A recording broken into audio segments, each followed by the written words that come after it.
Hello. So today we are going to dive into a powerful tool for wellness and transformation, and that is fasting. So there are multiple different benefits behind fasting in the body, all the way down to cellular repair and even burning that fat, increasing your energy, tapping into your effects on your metabolism. So there's something here for everyone. So we're going to see how this ancient practice can be an incredible tool in your own wellness journey.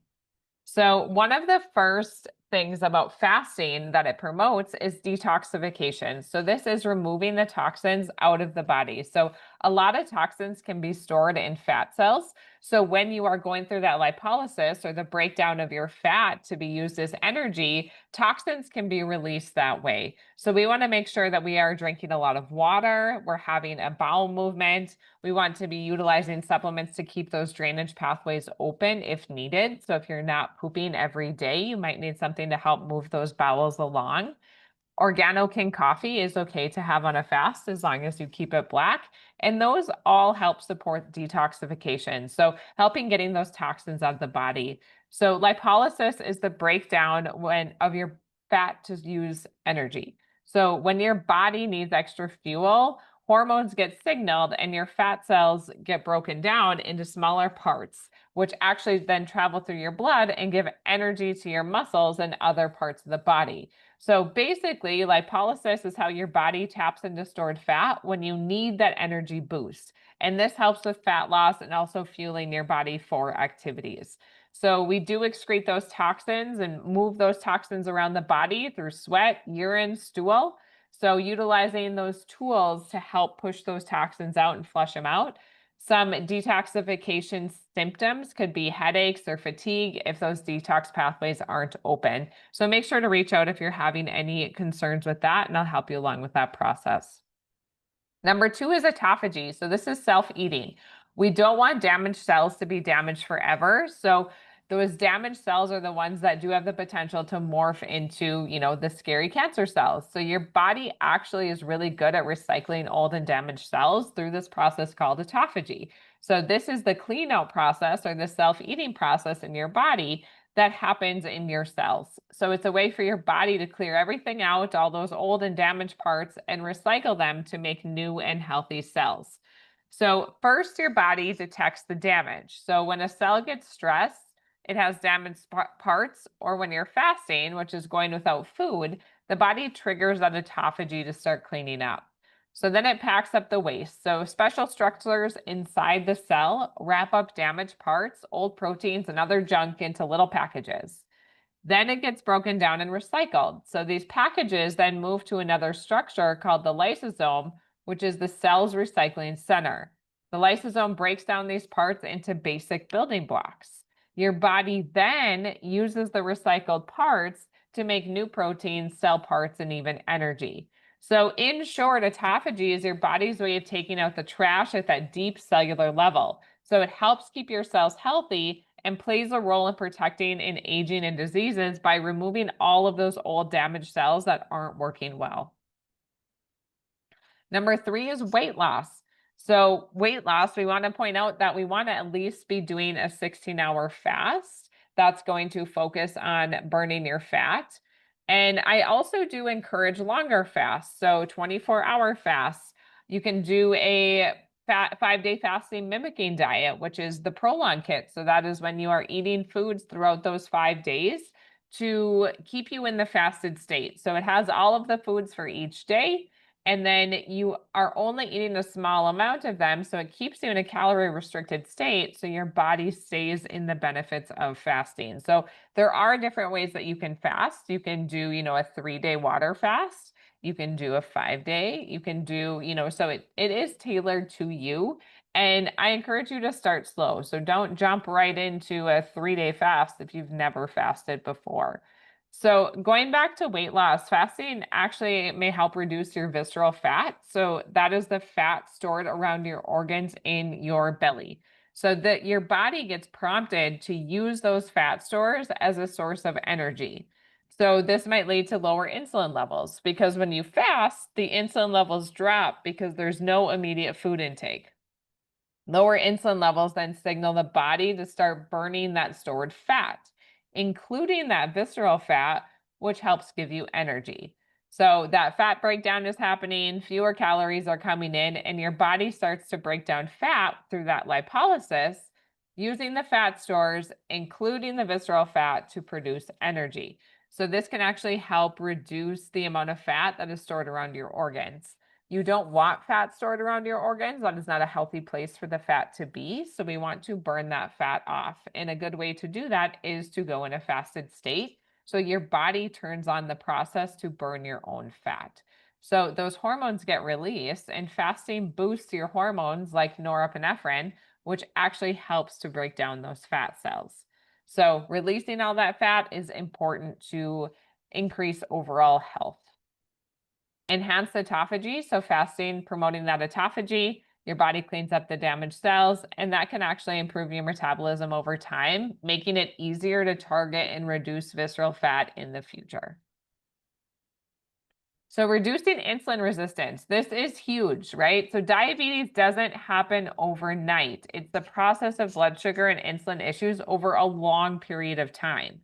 So what is insulin resistance? Insulin resistance is a condition where the body's cells don't respond well to insulin. Insulin is a hormone that helps regulate blood sugar levels. So if your insulin is working normally after you eat, your blood sugar rises, and then the pancreas releases your insulin, and your insulin acts like a key. So this helps the blood sugar or the glucose move from the blood into the cells where it's used for energy. If you are struggling with insulin resistance, then the cells in muscles, fat, and the liver become less responsive to insulin.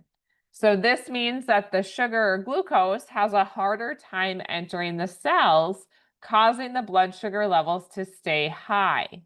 So then your body releases more insulin. Because the blood sugar stays elevated, the pancreas tries to compensate by releasing more insulin to try and force the sugar into the cells.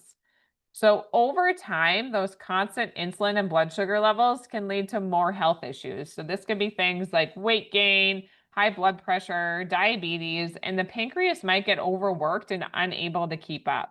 So you want to make sure that your body is balancing out that insulin and balancing out your blood sugar levels. And fasting is really great at lowering both insulin and blood sugar levels.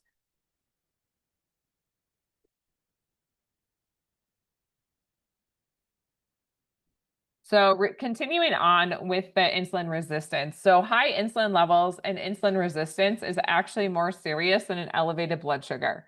So you want to lower your insulin and glucose, lower your carb intake, because that insulin resistance results in weight gain, more fat storage, and desensitization of those insulin receptors. So by fasting, blood sugar falls and insulin level falls. And keep in mind that not all carbs are bad, but you want to eliminate the refined carbs like your breads, your crackers, pastas, cereals. Those are all important to decrease even before your fast and after your fast. Take into consideration, are those things serving your body, or are they something that you want to release and let go? Better sleep. So your body does need to have sleep in order to be able to heal and repair. So when you are fasting, you want to make sure you're not eating 3 hours before you go to bed, because then your energy will be focused on your sleep and your insulin sensitivity and not your digestion. So this gives your body a chance to normalize and balance out your circadian rhythm. So if you're fasting all day and not going to eat till the next day, perfect. You are already in that state where you're not going to be eating before bed. So if you are working on intermittent fasting, so this is eating in an 8-hour window, for example, you want to make sure your last meal is 3 hours before you go to sleep. If you live in a place of the world where it gets darker earlier, so if it gets dark before 5 o'clock in the afternoon, you want to make sure that you're done eating by the time it's dark out. So we should not be eating after dark, because that throws off your body's circadian rhythm or your body's internal clock. So we want to keep your internal clock in a happy state, and that will help your sleep improve as well. So a good way to do this is to When you wake up in the morning, within an hour of waking up, go outside, expose your eyes to the sun. If you have glasses on, try and even just take your glasses off for a little bit, put your feet barefoot in the grass. This helps balance out your circadian rhythm. So promotions of that circadian rhythm balancing improves your sleep because it controls the release of melatonin. So that is the hormone that makes you feel sleepy. So when your rhythm is in sync, melatonin levels naturally rise in the evening, making it easier to fall asleep. And then they drop in the morning, helping you wake up refreshed. So balancing your circadian rhythm and aligning with your light and dark cycles helps the body sleep better as well. So exposure to natural light during the day helps set your internal clock.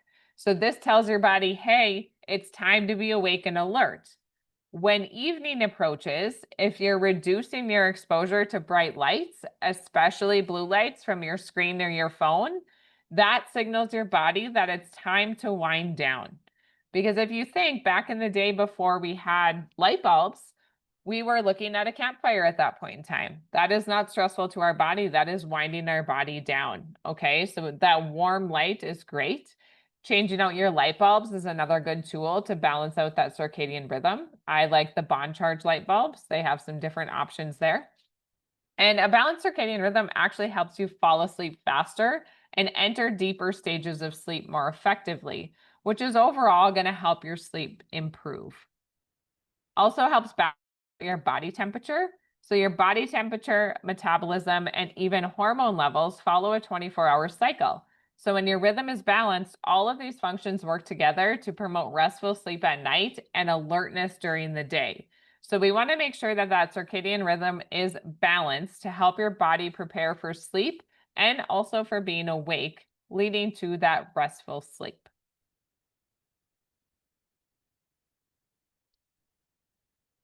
So number 6 is improved gut health. So a huge population of microbes live in your gut. 80% of your immune system lives in your gut. So when your microbiome is disrupted, you also impair your immune function. And that's largely influenced by what you eat and by stress. So fasting may actually help improve your gut in several ways by allowing the digestive system to rest. It's giving it a break because it's not getting a constant influx of food all the time. This promotes a healthier balance of your gut bacteria. So by giving the gut a rest, your digestive system takes a break from constantly processing food, which actually might lead to reduced inflammation in the gut, giving it a chance to actually heal and repair those damaged cells, which can benefit the lining of the gut. So that's going to help seal up those leaky gut issues. Promotes a balanced gut microbiome. Fasting may help shift the balance of your gut bacteria, increasing beneficial bacteria while reducing the harmful bacteria. So some studies actually suggest that fasting encourages the growth of gut bacteria associated with improved metabolic health and reduced inflammation. Also enhances gut motility. So fasting activates the migrating motor complex, a process that acts as a cleanup mechanism in the gut, sweeping out the undigested food, bacteria, and debris. So this only functions during fasting periods. So it's especially beneficial in preventing bacterial overgrowth.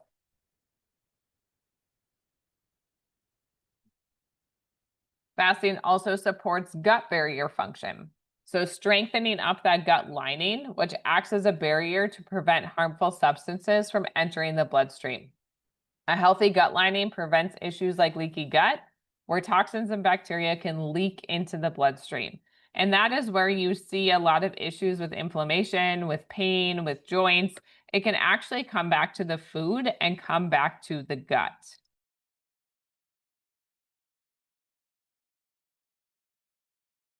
Optimize brain function. So fasting may help reduce brain fog by supporting clear thinking, boosting mental energy, and improving overall brain health.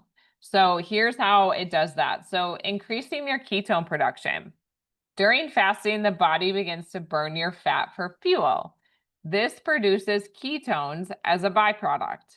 So ketones are a great energy source for the brain, and it provides steady fuel that can actually improve your mental clarity and focus and help clear up that brain fog feeling. Reduces inflammation. So fasting reduces that overall inflammation in the body, also in the brain. And chronic inflammation might be linked to brain fog and cognitive issues. So reducing it can help with mental clarity and better concentration. Improves insulin sensitivity. Fasting helps regulate those blood sugar levels, improve insulin sensitivity, and then those stable levels actually prevent the crashes in energy that often lead to brain fog. So when your body manages your blood sugar well, your brain gets a steady supply of energy. Actually enhances neuroplasticity and BDNF, or brain-derived neurotrophic factor, which is a protein that supports the growth and survival of brain cells. And that promotes neuroplasticity, which is the brain's ability to reorganize and adapt, which we need to have for learning, memory, and mental clarity. Also boosts mitochondrial function. So the mitochondria are the energy makers of our cells, including your brain cells. So improving the mitochondrial function leads to more energy production, and more efficient mitochondria mean more brain energy.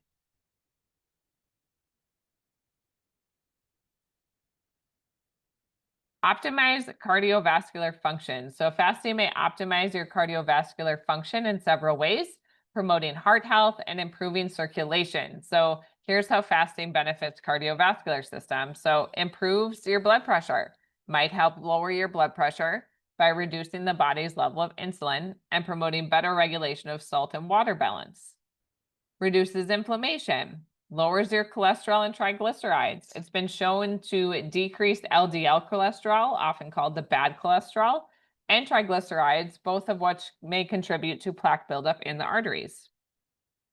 Enhances your insulin sensitivity, increases the production of nitric oxide. So fasting actually may help increase nitric oxide, which is a molecule that relaxes your blood vessels, allowing them to widen and improve your blood flow, which then decreases the strain on your heart and helps deliver more oxygen efficiently to the body.